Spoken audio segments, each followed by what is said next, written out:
Bismillahirrahmanirrahim. Assalamualaikum dear students. Welcome to AZ International Publishing House. Today we are going to discuss Mathematics grade 5 unit number 2, and unit 2 is about HCF and LCM. Today we will solve remaining questions of review exercise 2. Let's begin with question number 6. Find the minimum length of ribbon that can be exactly cut into pieces of 35 metre, 55 metre and 80 metre. अब ये minimum length जो word है ना, ये keyword हमें बता रहा है कि इधर मुझे एलसीएम कैलकुलेट करना है. किस किस का? 35 का, 55 का और 80 का. इनका एलसीएम कैलकुलेट करूंगा तो वो रिबन की एग्जैक्ट लेंथ आ जाएगी, जिनको 35 मीटर में अगर काटना चाहूँ तो तब भी वो पूरा हो जाएगा, 55 मीटर में काटना चाहूँ तब भी पूरा हो जाएगा, और 80 मीटर में काटना चाहें तब भी पूरा हो जाएगा. तो लिहाजा इनका एलसीएम फाइंड कर लेते हैं. 35, 55 और 80. अब हमने एलसीएम के दो मेथड पढ़े थे, तो जब कभी भी इस तरह की वर्ड प्रॉब्लम्स आती है ना, तो आपकी अपनी चॉइस होती है. तो मुझे तो ये वाला ज़्यादा करीब लगता है कि इसे हम जल्दी कर लेंगे और है भी आसान, तो हम डिवीजन मेथड से करते हैं. 5 से स्टार्ट किया, 5 इंटू 7, 5 इंटू 11, और ये 5 इंटू 1 किया, 5, 3 इधर बचा, तो 5 इंटू 6 यानी 16 आ गया आंसर. ठीक है. उसके बाद हमारा टारगेट 1 बनाना होता है ना, और प्राइम नंबर लेकर ये एक तो 1 बन गया, 11 वैसे आ गया. उसके बाद अगर मैं 11 से देखूं तो ये 1 और ये 16 एज इट इज़ आ गया. लेने हमने प्राइम नंबर है. ठीक है. तो अगर 2 से स्टार्ट करता हूँ, 1, 2 इंटू 8 16 हो गया. फिर आगे देखें 2 इंटू 4, फिर आगे चलेंगे तो 2 इंटू 2, और लास्ट स्टेप यहाँ पर हमारे पास तीनों नंबर जो हैं वो 1 1 बन गए. तो इधर हमने क्या करना है, मल्टीप्लाई करना होगा. एलसीएम कैलकुलेट करने का मतलब क्या है, जो हमारे डिवाइज़र थे उनको मल्टीप्लाई कर लो. 5 multiplied by 7 multiplied by 11 multiplied by 2, फिर से 2, फिर से 2, फिर से 2. ठीक है. तो जब आप इनको मल्टीप्लाई करोगे 5 into 7 into 11 into 2 into 2 into 2 into 2, तो ये हमारे पास आंसर कुछ आ जाएगा 6160 यानी 6160 मीटर. बात समझ आई? इसका मतलब है ये एलसीएम आया ना इसका, तो जो मिनिमम लेंथ होगी ना उस रिबन की, वो 6160 मीटर अगर लेंथ का हो, तो फिर आप उसे 35 मीटर, 55 मीटर या 80 मीटर के पीसेस में कट करेंगे तो वो पूरा पूरा तकसीम हो जाएगा, कट हो जाएगा. बात समझ आ रही है? 7 में देखें तो फाइंड द ग्रेटेस्ट नंबर.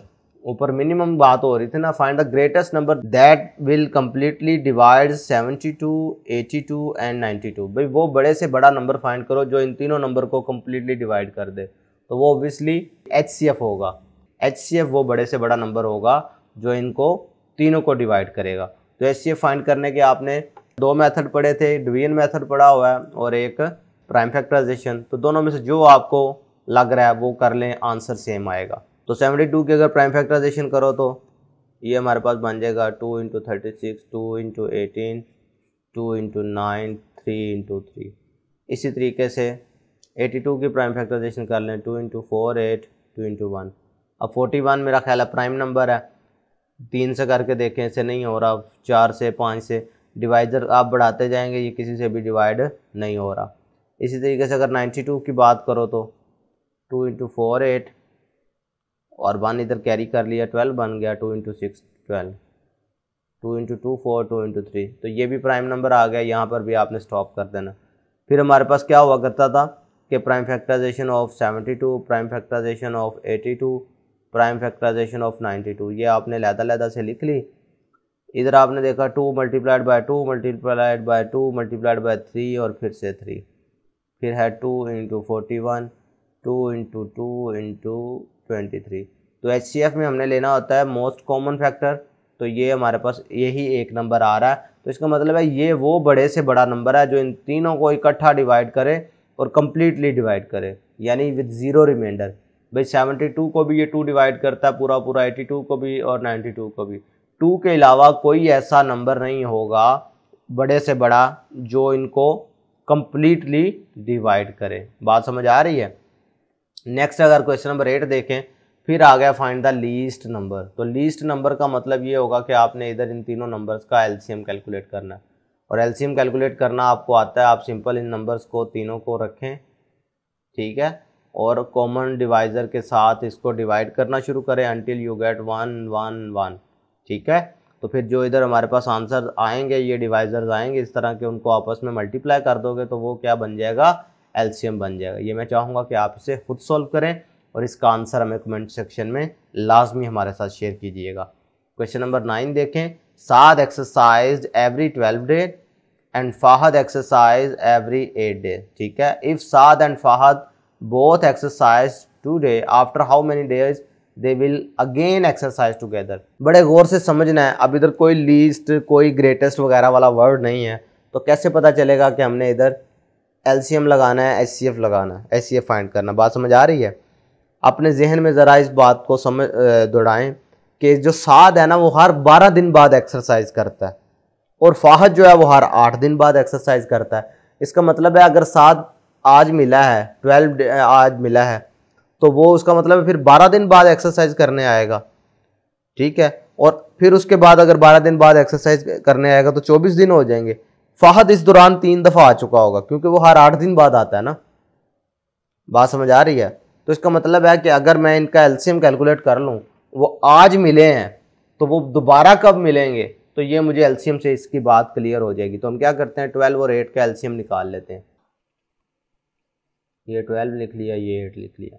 2 × 6 12, 2 × 4, 2 × 3 6, 2 × 2, 2 × 3 1। अब एलसीएम के लिए क्या करते हैं, आपस में मल्टीप्लाई कर लेते हैं। 2 × 2 × 2 × 3, तो ये आएगा 2 × 2 4, 4 × 2 8, 8 × 3 24। इससे पता चला एलसीएम हमारा 24 है। तो पता चला कि वो दोबारा जो है 24 दिन के बाद मिलेंगे, ठीक है। कि अगर आज वो मिले हैं तो फिर नेक्स्ट कब मुलाकात होगी उनकी, 24 डेज। बात को समझें कैसे 24 डेज बनते हैं। भाई देखो, जो फाहद है वो 8 दिन में आता है ना। अगर वो पहले दिन आया तो ये 8 थे, फिर वो 16वें दिन आया, फिर वो 24वें दिन आया। और वो जो साद है वो क्योंकि 12 दिन बाद आता है, तो अगर वो 12वें दिन इससे मुलाकात हुई है तो दोबारा उसकी मुलाकात कब होगी, ये दूसरी जब टर्न आएगी तो 24 दिन गुजर चुके होंगे ना। बात समझ आ रही है। तो इसका मतलब है वो 24 दिन बाद आपस में मिल सकेंगे। इसी तरीके से क्वेश्चन नंबर अगर 10 देखें तो ये है, Rani has 2 pieces of cloth, one piece is 72 centimeter wide and other piece is 90 centimeter wide. She wants to cut both the pieces into strips of equal width. ये बात समझने वाली है। That are as wide as possible. As wide as possible, जितना बड़ा हो सकता है, जितनी बड़ी स्ट्रिप हो सकती है वो उसको स्ट्रिप्स की शक्ल में काटना चाहती है। ये जितनी बड़ी हो सकती है, इधर से मुझे एक इशारा मिल रहा है कि यहाँ पर मैंने HCF कैलकुलेट करना है। How wide should she cut the strips, ठीक है। वो कितनी बड़ी स्ट्रिप जो है वो बना सकती है, ठीक है। विड्थ जो है उन्होंने दी हुई है कितनी, 72 सेंटीमीटर, और एक है जी 90 सेंटीमीटर। तो इसका मतलब है अगर हमें इसका HCF पता चल जाए तो ये हम आसानी से बता सकते हैं कि वो बड़े से बड़ी स्ट्रिप कितनी काटी जा सकती है इन दोनों क्लॉथ की, कि कपड़ा भी पूरा हो जाए और स्ट्रिप भी सेम साइज़ का हो। तो इसके लिए LCM कैलकुलेट करते हैं। बड़े वाला नंबर अंदर रख लो, छोटे वाला नंबर बाहर रख के डिवाइड करना शुरू कर दो। 72 × 1 किया तो 72, लेस कर लो, 10 में से 2 लेस किए 8, 8 में से 7 लेस किए 1, फिर 72 को अंदर रखेंगे तो 18 × 4 करोगे तो ये 72 बन जाता है। मसला हल। HCF इधर क्या आया, 18 आया।